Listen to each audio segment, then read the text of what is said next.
নবী যখন বলল আয়সারে সব মানুষ উলঙ্গ অবস্থায় হাসরের ময়দানে উঠবে, মা আয়েশা সিদ্দিকা ডাক দিয়ে কই, ইয়া রাসূলুল্লাহ, নবী গো নবী,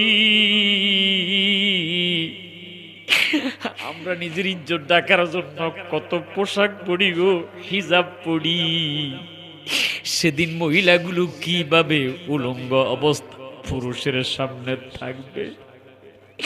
নবী আমার ডাক দিয়ে কয়, রে আয়েশা, আয়েশা রে, সেদিন কোন পুরুষ নারীর দিকে তাকাইতে পারবে না, নারীও কোন পুরুষের দিকে তাকাইতে পারবে না।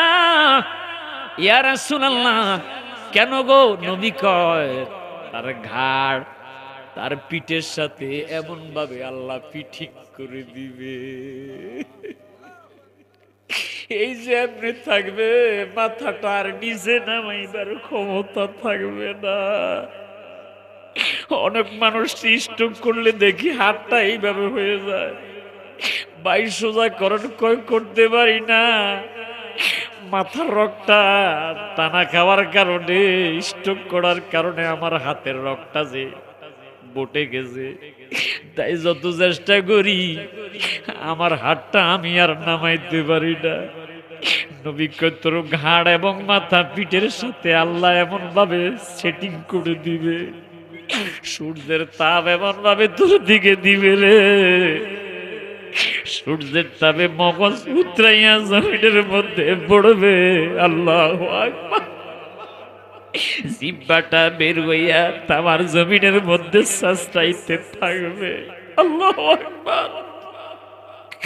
নবী আমার ডাক দিয়ে কয়, উম্মত, উম্মত রে, এরে আয়েশা, কেউ কারো দিকে তাকাইতে পারবে না, তার ঘাড় মাথা পিঠের সাথে এমন ভাবে লেগে যাবে, শুরু হবে হাসর বিচার, মানুষের হিসাব। আমি সাইফুল ইসলাম হেলালি রে, আল্লাহ প্রশ্ন করতে হবে না তুমি কি করেছ, দুনিয়ার জমিনে কোন পাপ করেছ, জবান বন্ধ, একটাই শুধু লফজ নাফসি নাফসি নাফসি, আর কোন জবাব নাই। আল্লাহু আকবার।